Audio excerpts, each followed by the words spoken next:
Hola, mi nombre es John Jairo Pavón Andrade, estudiante de segundo periodo de Administración en Salud de la Universidad Nacional Abierta y a Distancia. En el siguiente video les voy a mostrar la toma de signos vitales, todo concerniente a la materia de cuidados básicos de enfermería. Bueno, ¿qué son los signos vitales? Bueno, los signos vitales son unos parámetros clínicos que reflejan el estado fisiológico del organismo, ¿cierto? Esencialmente proporcionan los datos que nos dan pautas para evaluar el estado homeostático y hemodinámico del paciente, indicando su estado de salud, el presente estado de salud, así como los cambios en su evolución, ya sea positiva o negativamente.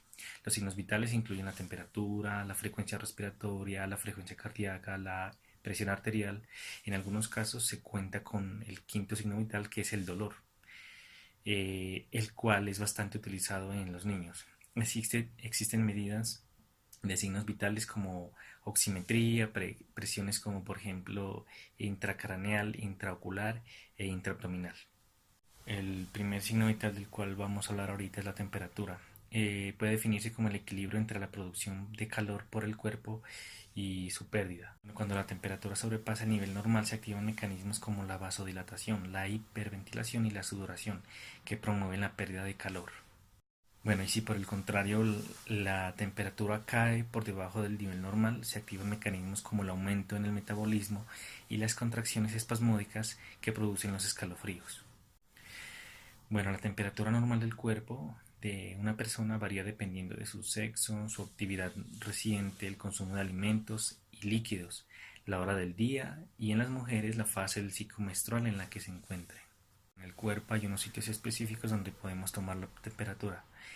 Puede ser oral, puede ser rectal, axilar, puede ser en el oído y también en la sien. En este video les mostraré cómo tomar la temperatura de manera axilar. Es recomendable que en adultos y niños mayores de 6 años se deje el termómetro durante 5 minutos. El resultado debe ser de 0,5 grados centígrados menor que la temperatura oral. También cabe destacar y recordar que para poder hacer el procedimiento de toma de temperatura hay que lavarse bien las manos, un lavado de manos clínico. Debemos proceder a desinfectar el termómetro con una tornuda de algodón humedecida con alcohol. Comprobar que la columna de mercurio está por debajo de 35 grados centígrados. Presentarse a sí mismo al paciente e informar qué es lo que se le va a realizar. Colocar el bulbo del termómetro en el centro de la axila del paciente y esperar 3 minutos, de 3 a 5 minutos para poder hacer una toma adecuada de la temperatura del paciente. Después de informarle al paciente el procedimiento que se le va a realizar y después de haber obtenido su consentimiento, procedemos a desinfectar el termómetro para luego ponerlo en el centro de la axila para determinar su temperatura.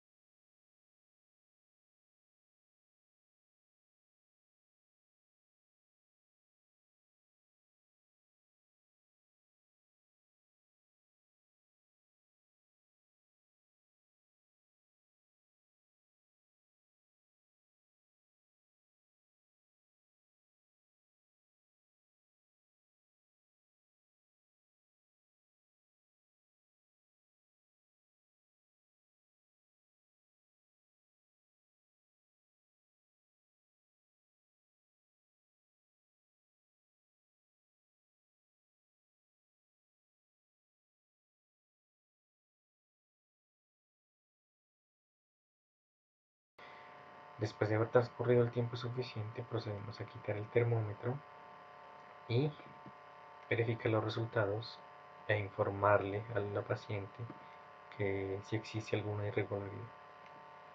Finalmente, para guardar el termómetro, lo desinfectamos y lo guardamos.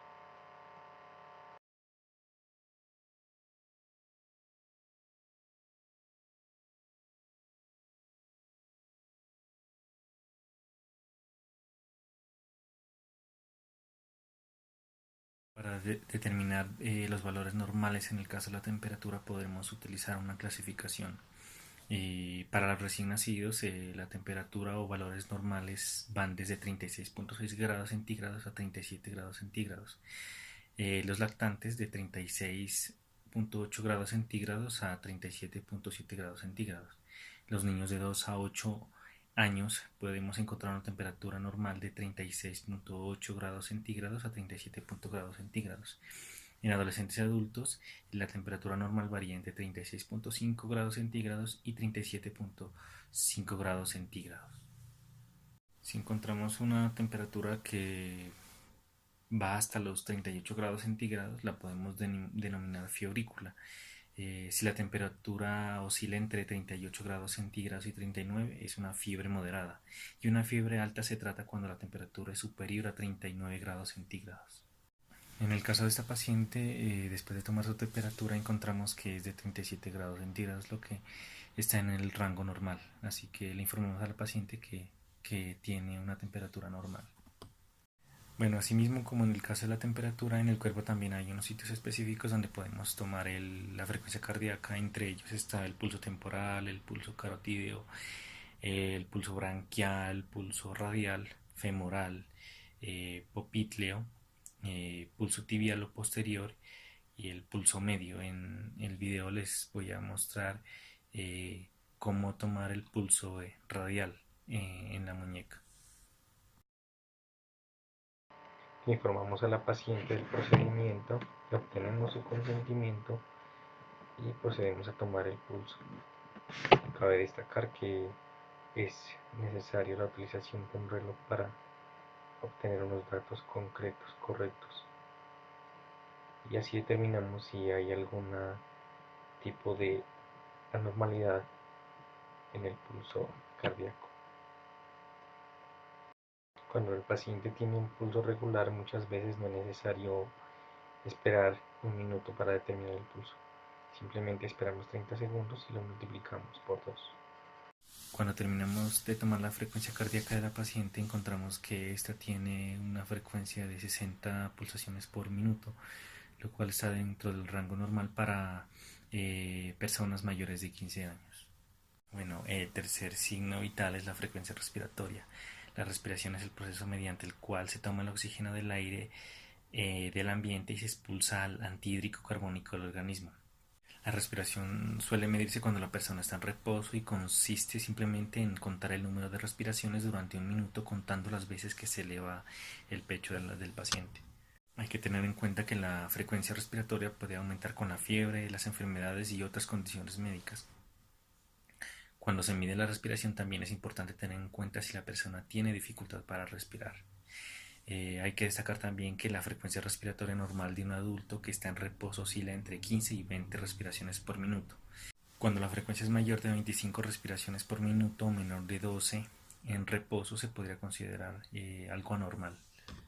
La técnica para tomar la frecuencia respiratoria en el paciente tiene unos pasos. Bueno, los pasos que ya hemos hablado ahorita es el lavado clínico de manos.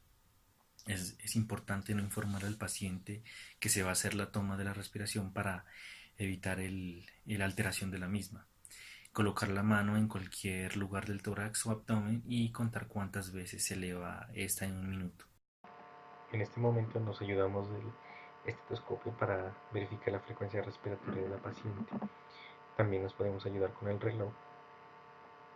Si la paciente o el paciente tiene una frecuencia respiratoria regular, entonces podemos tomar la respiración en medio minuto y multiplicarla por 2 y así obtendremos la frecuencia respiratoria en un minuto.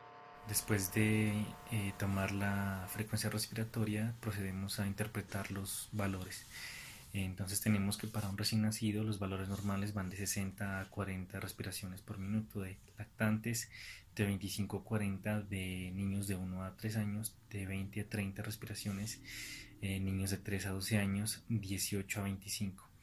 Adolescentes y adultos, 20 en este caso la paciente se encontró con una respiración de 15, lo cual está dentro del rango normal para adultos y adolescentes. La presión arterial. La presión arterial es la medida de presión que ejerce la sangre sobre las paredes arteriales en su impulso a través de las arterias. Debido a que la sangre se mueve en forma de ondas, existen dos tipos de medidas de presión. La presión sistólica, que es la presión de la sangre debido a la contracción de los ventrículos, o sea, es decir, la presión máxima. Y la presión diastólica, que es la presión que queda cuando los ventrículos se relajan. Esta se refiere a la presión mínima. La presión arterial se calcula con una fórmula en donde encontramos la presión sistólica menos la presión diastólica sobre 3 más la presión diastólica. Esa es la fórmula para la medida de presión. Bueno, para proceder a la toma de la presión arterial necesitamos elementos como el tensiómetro y el estetoscopio. Para la adecuada toma de la presión arterial es importante indicarle cuál es el procedimiento que se va a realizar, verificar datos relevantes del mismo, como pues, no haber tomado café, sustancias que contengan cafeína u otros estimulantes, tampoco haber fumado y tampoco haber realizado ejercicios aeróbicos 30 minutos previos de la toma de la presión arterial.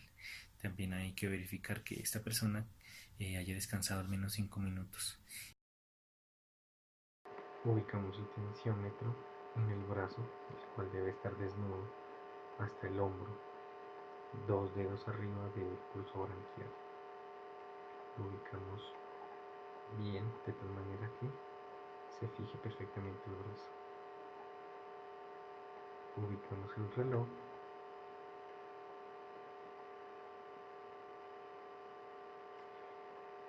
nos ayudamos con el estetoscopio, ubicamos el pulso branquial,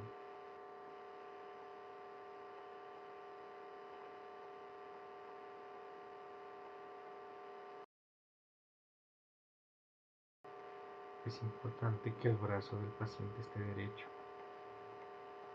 Insuflamos.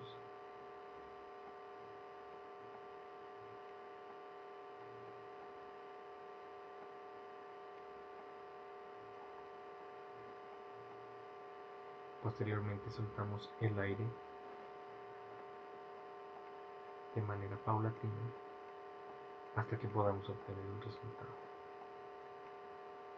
Finalmente quitamos el reloj, el tensiómetro e informamos al paciente de los resultados. Después de tomar la presión arterial, le informamos al paciente los valores obtenidos y determinamos su interpretación. Los valores normales para un lactante van de 60 a 90, para niños de 2 años de 78 a 112, de 8 años de 85 a 114. En adultos va de 100 a 120. En este caso la paciente nuestra tuvo una presión arterial de 110-70, lo cual está dentro de un rango normal.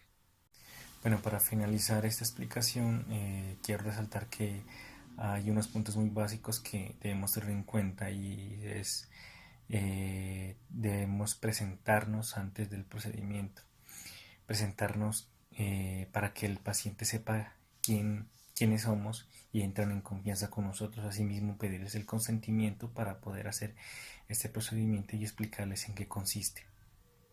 Finalmente, manifestarles qué tipo de resultado obtuvimos. También hay que tener en cuenta el correcto lavado de manos, el uso de tapabocas y de los guantes es muy importante. Muchas gracias.